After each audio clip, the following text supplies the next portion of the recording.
Hello guys, নমস্কার। আজকে রান্নাঘরে চলে এসেছি একটা খিচুড়ি রান্না করার জন্য। খিচুড়ি খেতে খুব ভালোবাসে আমার মেয়ে সপ্তর্ষি। সেই জন্য আমি এই যে চালে ডালে মিশিয়ে নিয়েছি, মুগ ডাল আর মসুর ডাল নিয়ে নিয়েছি পোলাও চাউলের সাথে।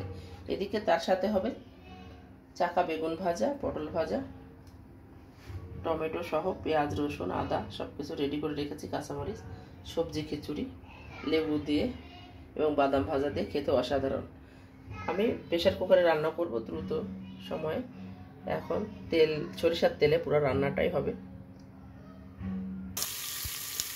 এখন আমি তেলের মধ্যে পেঁয়াজ রসুন সব কিছু এলাচ দারুচিনি ভালো করে ভেজে নিচ্ছি।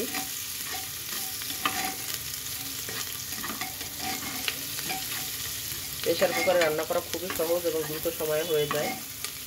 আর জল গরম করে রেখেছি আমি এখানে, যাতে খুব দ্রুত ঝটপট হয়ে যায়। খিচুড়িতে খুবই ভিটামিন যুক্ত খাবার। এখন সবজিগুলো আমি ঢেলে দিলাম। বাচ্চাদের জন্য 2-3 রকম ডাল দিয়ে সবজি দিয়ে রান্না করলে খুব ভালো হয়। এতে ডালের যে প্রোটিন সেটা খাওয়া হয়ে যায়। আমি একে একে মশলাগুলো অ্যাড করব। ধনে গুঁড়ো, এলাচ দারুচিনি সকল মশলা মিশিয়ে জিরে গুঁড়ো সব কিছু মিলে একটা মশলা বানাই আমি বাসায়। তার নাম হলো চাট মশলা, আমি নাম দিয়েছি। এটা খেতে অসাধারণ, যে খাবারেই দেওয়া যাক সেটাই খুব অসাধারণ হয়ে যায়। সাধারণ খাবার অসাধারণ। এই যে হয়ে গেছে আমার ভাজা। আমি এখন চালটা দিয়ে ভেজে নেব। চাল ডাল একসাথে ভেজে নেব। হলুদ লবণ চিনি সব কিছু স্বাদ মতো দিয়ে দিয়েছি। খুবই সহজে রান্না করা যায়, খিচুড়ি সহজে খাওয়া যাবে মজা করে। মজা করে আমার মামনি চলে এসেছে, খুব খিচুড়ি রান্না করতে হবে, জিদ করা শুরু করেছে। এই জন্য এই রাত্রে আমাকে ঝটপট করে রান্না করতে হচ্ছে। গরম মশলার গুঁড়ো দিয়ে দিয়েছি। এখন সুন্দর করে ভেজে নিচ্ছি। লাস্টে ঘি আর ধনে পাতা ছড়িয়ে নামিয়ে নেব। টমেটো দিয়ে দিয়েছি, তাহলে ডালটা মুগ ডালটা সুন্দর করে ভাজা হয়ে যাবে। খুবই সহজে প্রেশার কুকারে রান্না করা যায়। আমি ভাত রান্না করেছিলাম এই প্রেশার কুকারে। এই যে মুছে নিয়ে নিয়েছি, কোনো ঝামেলা নাই, ঝামেলা মুক্ত রান্না একেবারে। এদিকে আমি একটু বাদাম ভেজে নিচ্ছি, একটু সার্ভ করার জন্য সুন্দর করে উপর দিয়ে ছড়িয়ে দেব।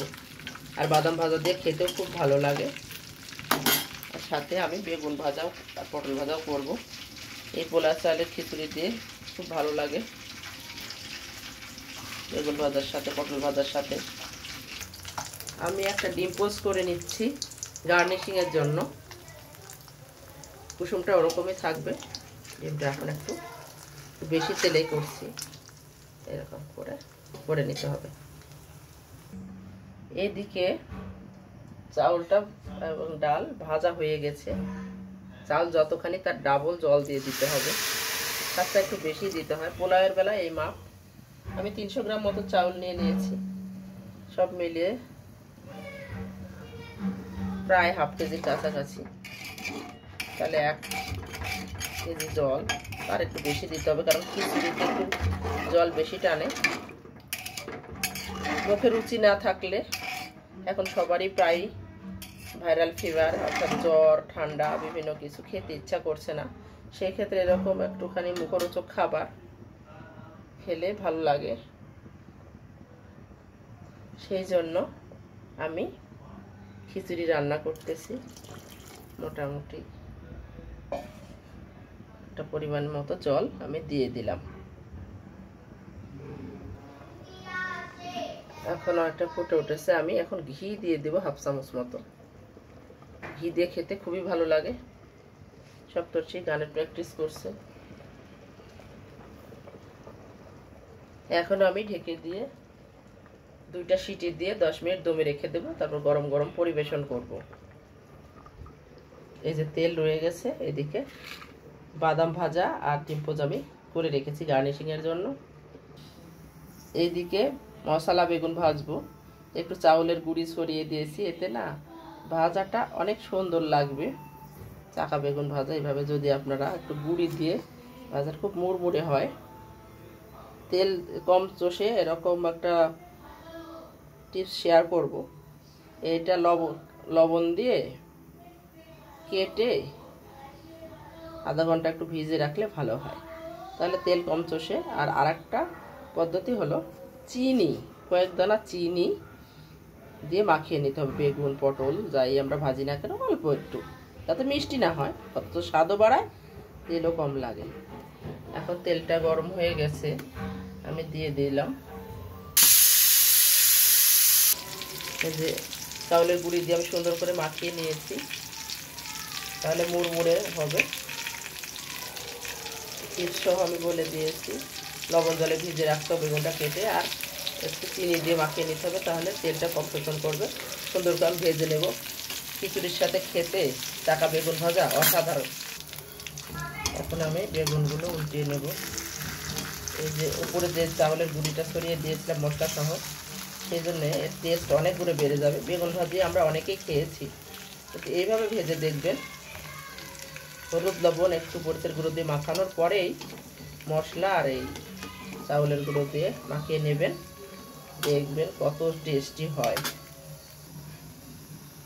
এই যে ভাজিটা সুন্দরভাবে ভাজা হয়ে গেছে, অনেকটাই প্রায়, এখন তুলে নেব। খুবই সুন্দর খেতে লাগে।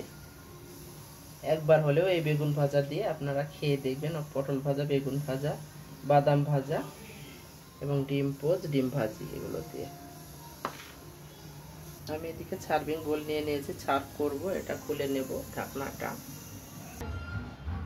এই যে এখন খিচুড়িটা কিন্তু হয়ে গেছে, এখন মিশিয়ে নিতে হবে। খুবই ঝরঝরে, দেখেন খুবই সুন্দর। পোলাও খুব সুন্দর হয়, খিচুড়ি খুব সুন্দর হয় প্রেসার কুকারে। এইসব রেসিপি সপ্তর্ষি দাস ব্লগ চ্যানেলে অনেক দেওয়া আছে, আপনারা দেখে নেবেন। অনেক তরকারি রান্না, অনেক মাংস রান্না। Please subscribe, like, share, comment করে পাশে থাকবেন এবং বেল আইকনে চাপ দিয়ে দেবেন, এবং পুরো ভিডিওটা দেখবেন। স্ক্রিপ্ট করে দেখবেন না প্লিজ, তাহলে বুঝতে পারবেন না। আর সমৃদ্ধ চ্যানেল, এটা একটা গান শুনতে পাবেন, নাচ দেখতে পাবেন, রান্না দেখতে পাবেন। খুব সহজ পদ্ধতি, কোনো বাটাবাটি, কোনো যন্ত্রণা, ঝামেলা মুক্ত, অতি তাড়াতাড়ি করা যায়। এই যে হয়ে গেল পোলাও খিচুড়ি, খুবই দারুণ। সপ্তর্ষি